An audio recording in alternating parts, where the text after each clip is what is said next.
Assalamualaikum warahmatullahi wabarakatuh. Alhamdulillahirabbil alamin. Puji syukur kehadirat Allah Subhanahu wa taala yang telah melimpahkan taufik serta hidayah kepada kita semua sehingga kita diberikan sehat walafiat. Dan tak lupa selawat serta salam kita curahkan kepada Nabi Muhammad SAW dan semoga kita mendapatkan syafaat beliau di dunia maupun di akhirat. Langsung saja, di sini saya sebagai perwakilan dari kelompok 6 dengan nama Fikriah Hanim NIM S 2019-2013. Di sini kami kelompok 6 akan menjelaskan tentang pengaturan lembaga-lembaga dalam Undang-Undang Dasar 1945 yang mana untuk memenuhi tugas mata kuliah Hukum Tata Negara. Langsung saja, di sini saya sebagai pemateri pertama yang mana akan menjelaskan tentang perkembangan ketatanegaraan terlebih dahulu. Pada perkembangan ketatanegaraan di sini, semuanya lembaga adalah pelaku langsung atau tidak langsung kekuasaan yang sumbernya dari rakyat yang berdaulat. Dan DPR ini adalah pelaku kedaulatan rakyat yang ada di bidang pembentukan undang-undang. Dan sedangkan presiden dan wakil presiden di sini adalah pelaksana kedaulatan rakyat di bidang pemerintahan negara. Dan juga Mahkamah Agung, Mahkamah Konstitusi, dan Badan Pemeriksa Keuangan ini juga dipilih oleh rakyat, yang mana secara tidak langsung dapat pula kita sebut sebagai lembaga pelaksana kedaulatan rakyat yang di bidang tugasnya masing-masing. Dan oleh karena itu, dapat kita bedakan dengan tegas antara kewenangan organ negara ini yang berdasarkan perintah undang-undang dan kewenangan organ negara yang hanya berdasarkan perintah undang-undang. Bahkan dalam penyataannya ada pula lembaga ini hanya kewenangannya berasal dari sumber keputusan presiden belaka. Kemudian saya akan menjelaskan tentang lembaga-lembaga yang mana lembaga di sini ada 8 macam. Yang pertama adalah mengenai Majelis Permusyawarat Rakyat, yang mana atau disebut juga dengan MPR. Dan MPR ini biasanya parlemen atau dianggap sebagai satu-satunya wadah yang menyangkut wakil-wakil yang dipilih dalam suatu pemilihan umum. Dan MPR ini terdiri dari anggota yang telah dipilih dalam suatu pemilihan umum yang penyelenggaraan ini sifatnya monumental atau mengenai jumlah warga yang terlibat serta dalam pembiayaannya maupun menyangkut anggota yang diangkat. Dan MPR ini adalah pemegang kekuasaan negara yang tertinggi, dan MPR ini adalah yang membawahi lembaga-lembaga yang lain. Dan kemudian MPR pada Orde Baru hasil Sidang Umum 1 tahun 1966 di bawah demokrasi Pancasila membuktikan bahwa anggota MPRS ini merasa dirinya berhak mengoreksi beberapa keputusan MPR sebelum ini menjadi cerminan tekad kuat untuk menyelenggarakan accountability. Dan untuk itu beberapa keputusan Orde Lama pada Tab MPRS nomor 3/MPRS/1963 ini menyatakan bahwa Presiden Soekarno sebagai presiden seumur hidup, tetapi kemudian dibatalkan. Karena apa? Karena dalam sidang tahun 2001 ini kemudian memutuskan lagi untuk meniadakan pasal 1 ayat 2 yang mana perubahannya adalah kedaulatan ini berada di tangan rakyat dan dilakukan menurut Undang-Undang Dasar. Dan perubahan ini mengisyaratkan bahwa kedudukan MPR ini tidak lagi sebagai lembaga tertinggi dan tidak lagi memegang kedaulatan rakyat. Dan sebagaimana telah diatur dalam pasal 1 ayat 2 Undang-Undang Dasar ini, perubahan tersebut juga berimplikasi pada pengurangan kewenangan MPR, yang mana MPR ini sudah tidak lagi berwenang untuk memilih presiden dan wakil presiden. Dan karena rakyat ini yang akan memilih secara langsung, dan wewenang MPR ini adalah melantik presiden dan wakil presiden dalam masa jabatannya. Tetapi kewenangan itu baru muncul ketika ada usulan dari DPR, dan setelah itu Mahkamah Konstitusi memeriksa, mengadili, dan memutuskan bahwa presiden atau wakil presiden bersalah. Dan wewenang ini masih tetap melekat pada MPR dan adalah untuk mengubah dan menetapkan Undang-Undang Dasar 1945. Kemudian susunan MPR ini mengalami perubahan pada pasal 2 ayat 1, yang mana inti dari isinya ini adalah mengenai ketentuan secara jelas yang mana menyatakan bahwa anggota MPR ini terdiri dari anggota DPR ditambah dengan utusan dari daerah dan golongan perluasan keanggotaan MPR tersebut, yang dimaksudnya adalah perwakilan tidak hanya terdiri dari unsur politik atau bukan hanya DPR, tetapi juga unsur fungsional, golongan, dan daerah. Sehingga majelis itu dianggap sebagai penjelmaan rakyat. Dan banyak negara 2 kamar parlemen dalam sistem bikameral terdiri dari majelis rendah dan majelis tinggi. Dan di beberapa negara ini, majelis rendah biasanya diberi wewenang untuk mengambil prakarsa, mengajukan rencana anggaran dan pendapatan negara, dan sedangkan majelis tinggi ini hanya berperan dengan pembuatan dan perumusan kebijaksanaan luar negeri. Dan tujuan ini dibentuk parlemen bikameral ini dihubungkan dengan bentuk negara federasi yang memerlukan 2 kamar majelis. Dan alasannya apa? Alasannya untuk penggunaan sistem bikameral ini salah satunya adalah pembentukan perlunya suatu keseimbangan yang lebih dan stabil antara pihak eksekutif dan legislatif. Dan perubahan Undang-Undang 1945 di sini dalam pasal 3 itu membahas tentang perubahan fundamental dalam sistem ketatanegaraan kita, yaitu tentang sistem yang vertikal, hierarkis, dan prinsip supremasi MPR yang menjadi horizontal dan fungsional dengan prinsip saling mengimbangi dan saling mengawasi antar lembaga negara. Dan itulah penjelasan mengenai tentang MPR. Lanjut pada lembaga kedua ialah tentang Dewan Perwakilan Rakyat atau disebut juga dengan DPR. Perubahan pertama terhadap Undang-Undang Dasar 1945 ini terjadi pada 19 Oktober 1999 dalam sidang umum MPR yang berlangsung tanggal 14 sampai 21 Oktober, yang mana dalam perubahan ini terjadi pergeseran kekuasaan presiden membentuk undang-undang yang diatur dalam pasal 5. Dan perubahan ini menjadi presiden berhak mengajukan rancangan undang-undang dan DPR memegang kekuasaan membentuk undang-undang. Itu sudah ada pada pasal 20. Dan perubahan pasal ini memindahkan kekuasaan legislasi nasional yang semula dan di tangan presiden, kemudian beralih kepada tangan DPR, yang mana dengan adanya pergeseran kewenangan ini membentuk undang-undang dari sebelumnya di tangan presiden dan dialihkan ke DPR, itu merupakan langkah yang konstitusional atau untuk meletakkan secara tepat fungsi-fungsi lembaga negara yang sesuai dengan tugasnya masing-masing, yakni DPR sebagai lembaga pembentuk undang-undang dan DPR dan presiden ini sebagai lembaga pelaksana undang-undang.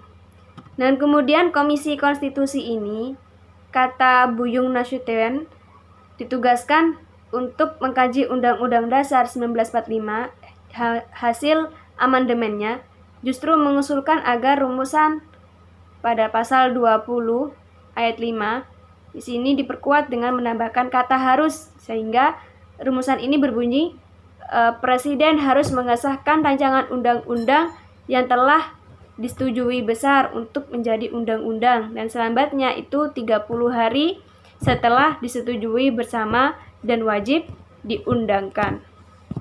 Kemudian perubahan lainnya ini mengenai tentang fungsi dan hak lembaga DPR serta hak anggota DPR yang diatur dalam pasal 20A, yang inti isi pasal tersebut adalah DPR berfungsi secara optimal sebagai lembaga perwakilan rakyat dan sekaligus memperkokoh pelaksanaan check and balances oleh DPR, tetapi jumlah ahli hukum tata negara ini menilai bahwa perubahan ini justru telah menggeser sehingga terkesan bukan keseimbangan yang disetujui melalui perubahan Undang-Undang Dasar 1945, tetapi DPR ingin memusatkan kekuasaan di tangannya.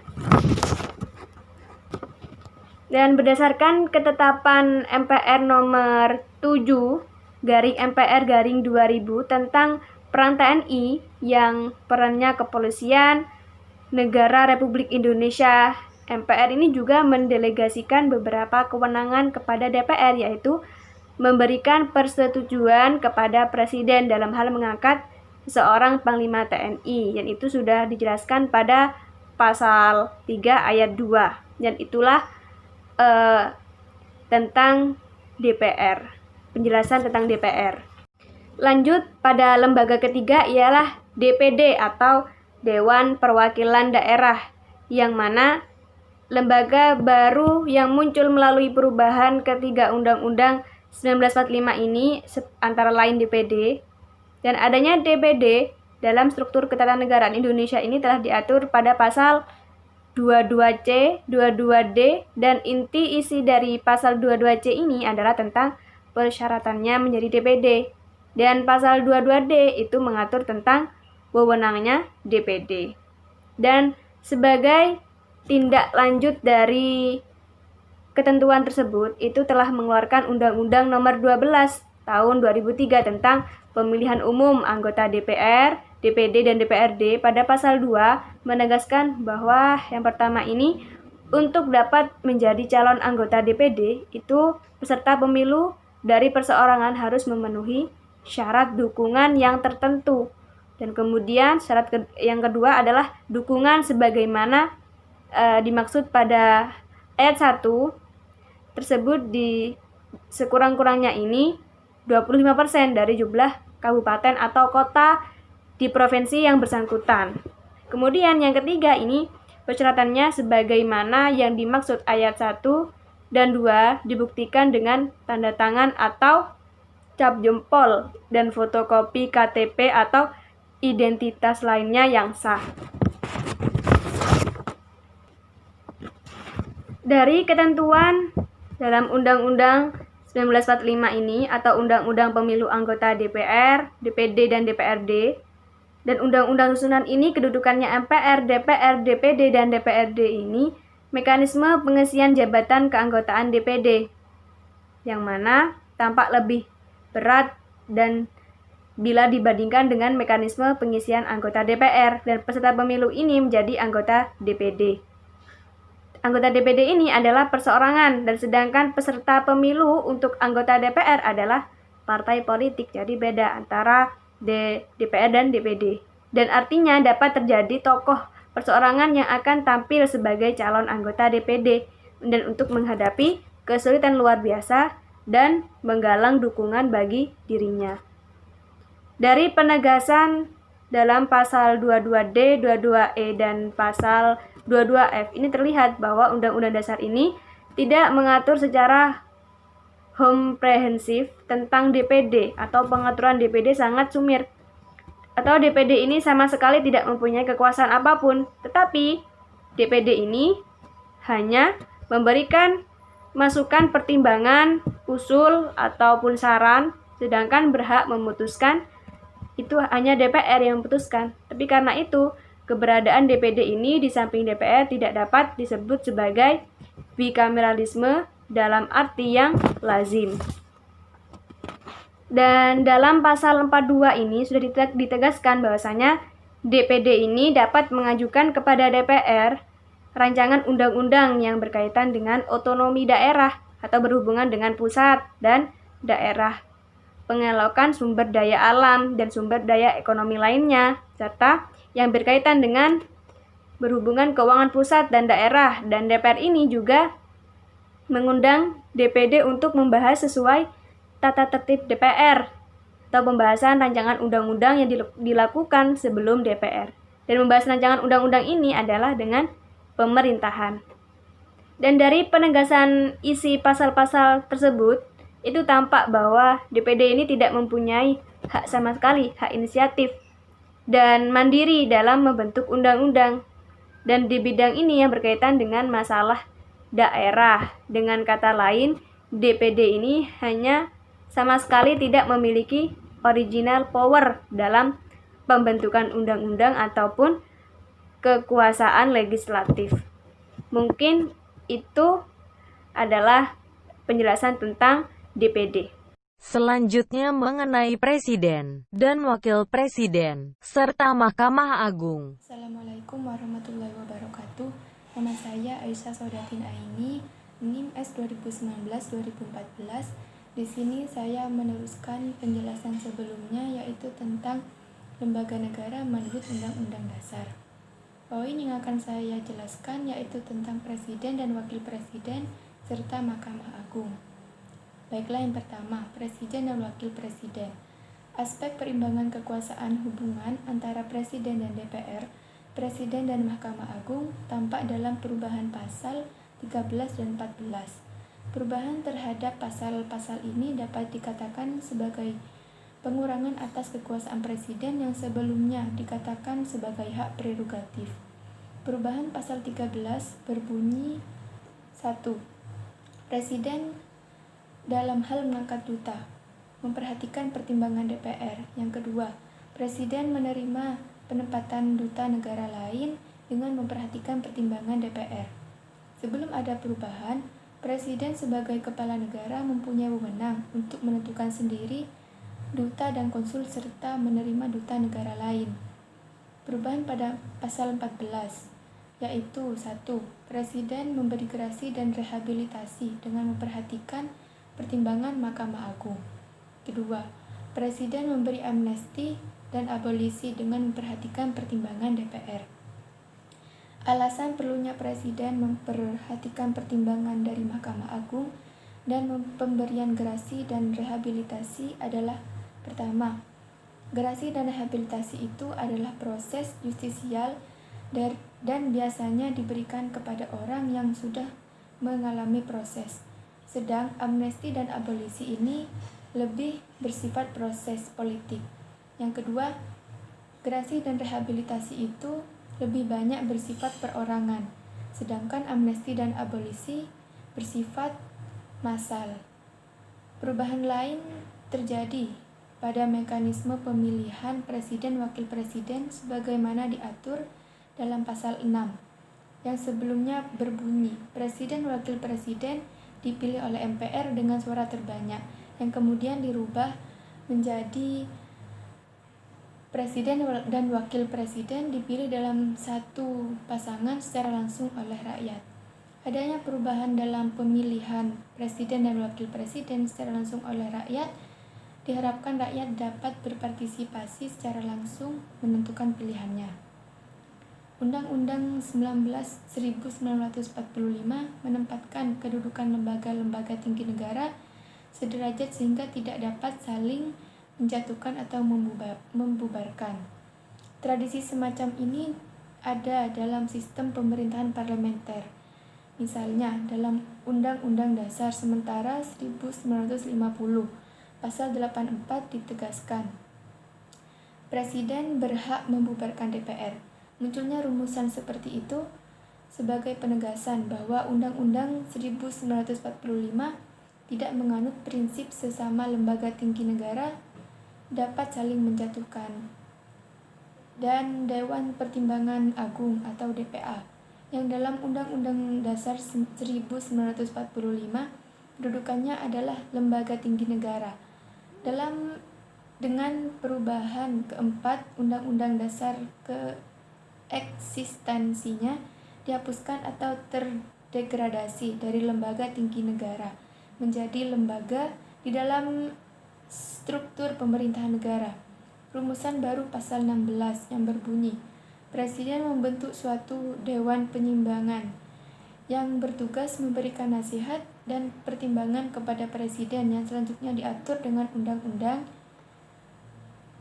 Perubahan ini didasarkan atas pertimbangan untuk meningkatkan efisiensi dan efektivitas penyelenggaraan negara. Di samping itu, praktek menunjukkan bahwa selama ini Presiden tidak terikat dengan nasihat dan pertimbangan dari Dewan Pertimbangan Agung. Dan yang kedua tentang Mahkamah Agung. Perubahan Undang-Undang Dasar Negara Republik Indonesia tahun 1945 telah membawa perubahan besar dalam kehidupan ketatanegaraan, khususnya dalam pelaksanaan kekuasaan kehakiman. Penegasan bahwa Indonesia merupakan negara hukum, serta pernyataan bahwa kekuasaan yang merdeka mengandung spirit untuk tidak menjadikan hukum sebagai alat kekuasaan, menegakkan prinsip persamaan di depan hukum dan melindungi campur tangan baik yang bersifat internal maupun eksternal terhadap kekuasaan kehakiman dalam rangka mencegah dan menghindari kegagalan pencapaian keadilan. Dalam usaha memperkuat prinsip kekuasaan kehakiman yang merdeka, sesuai dengan tuntutan reformasi di bidang hukum, telah dilakukan perubahan terhadap Undang-Undang Nomor 14 Tahun 1970 tentang kekuasaan kehakiman dengan Undang-Undang Nomor 35 Tahun 1999 tentang perubahan atas UU Nomor 14 Tahun 1970 tentang ketentuan-ketentuan pokok kekuasaan kehakiman, dan telah dicabut dengan Undang-Undang Nomor 4 Tahun 2004 tentang kekuasaan kehakiman. Sejak 29 Oktober tahun 2009, Undang-Undang Nomor 4 Tahun 2004 telah dicabut dan dinyatakan tidak berlaku oleh Undang-Undang Nomor 8 Tahun 2009 tentang kekuasaan kehakiman. Melalui perubahan tersebut, telah diletakkan kebijakan bahwa segala urusan mengenai peradilan baik yang menyangkut teknis yudisial maupun organisasi administrasi dan finansial berada di bawah satu atap di bawah kekuasaan di bawah kekuasaan Mahkamah Agung. Hal ini dianggap penting dalam rangka perwujudan kekuasaan kehakiman yang menjamin tegaknya hukum yang didukung oleh sistem kekuasaan kehakiman yang independen dan imparsial. Cabang kekuasaan kehakiman dikembangkan sebagai satu kesatuan sistem yang berpuncak pada Mahkamah Agung dan Mahkamah Konstitusi, sesuai dengan prinsip pemisahan kekuasaan, fungsi-fungsi legislatif, eksekutif, dan yudikatif. Dikembangkan sebagai cabang kekuasaan yang terpisah satu sama lain. Jika kekuasaan legislatif berpuncak pada MPR dan terdiri atas dua kamar, yaitu DPR dan DPD, cabang kekuasaan yudikatif berpuncak pada kekuasaan kehakiman yang juga dapat dipahami mempunyai dua pintu, yaitu Mahkamah Agung dan Mahkamah Konstitusi. Dan yang terakhir mengenai Mahkamah Konstitusi, Badan Pemeriksa Keuangan dan Komisi Yudisial. Assalamualaikum warahmatullahi wabarakatuh. Saya Riko Aldi Munafan, NIM S 2019-2012. Baik, di sini saya akan menjelaskan mengenai Mahkamah Konstitusi, Badan Pemeriksa Keuangan, dan Komisi Yudisial. Untuk yang pertama, saya akan menjelaskan mengenai MK. MK merupakan Mahkamah Konstitusi dalam lembaga tertinggi negara, yang dimana dalam sistem ketatanegaraan MK ini memiliki kekuasaan kehakiman bersama-sama dengan Mahkamah Agung. Di sini MK memiliki tugas dan fungsi.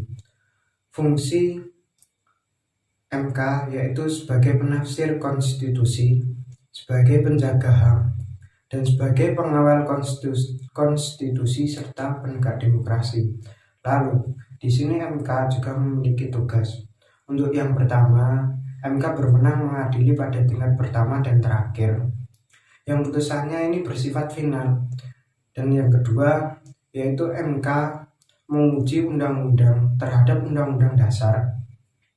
Dan yang ketiga, memutus sengketa kewenangan lembaga negara yang kewenangannya diberikan oleh undang-undang dasar. Serta yang keempat, memutus pembubaran partai politik dan memutus perselisihan tentang hasil pemilu umum. Mungkin Badan Pemeriksa Keuangan Negara atau seringkali disingkat dengan BPK adalah lembaga tinggi negara dalam sistem ketatanegaraan Indonesia, yang dimana BPK ini memiliki kewenangan memeriksa pengelolaan dan tanggung jawab keuangan negara.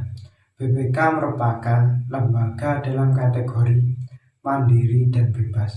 Hal tersebut tercantum dalam UUD 1945. BPK juga memiliki tugas dan fungsi. Tugas BPK yaitu menyelenggarakan urusan pemerintahan di bidang pengawasan keuangan negara atau daerah, serta pembangunan nasional.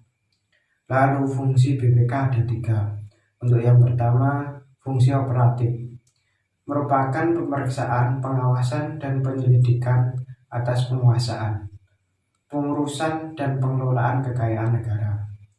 Dan yang kedua, fungsi yudikatif, yaitu kewenangan menuntut pembendaharawan dan tuntutan ganti rugi terhadap bendaharawan dan pegawai negeri, tetapi bukan pegawai atau bendahara yang dimana tidak kooperatif atau tidak mentaati peraturan-peraturan negara, seperti bendahara yang melakukan korupsi dan sebagainya. Lalu yang ketiga, fungsi rekomendatif, yaitu memberikan pertimbangan kepada pemerintah mengenai pengurusan dan pengelolaan keuangan negara.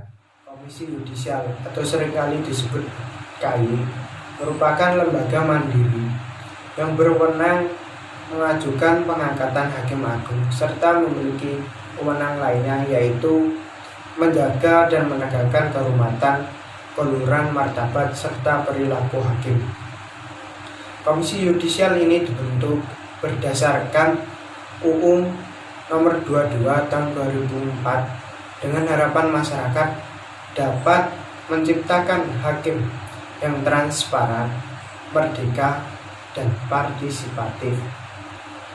Nah, di sini Komisi Yudisial juga memiliki 4 tugas, yaitu mendaftarkan calon hakim agung, melakukan seleksi pada calon hakim agung, lalu juga menetapkan calon hakim agung, dan yang terakhir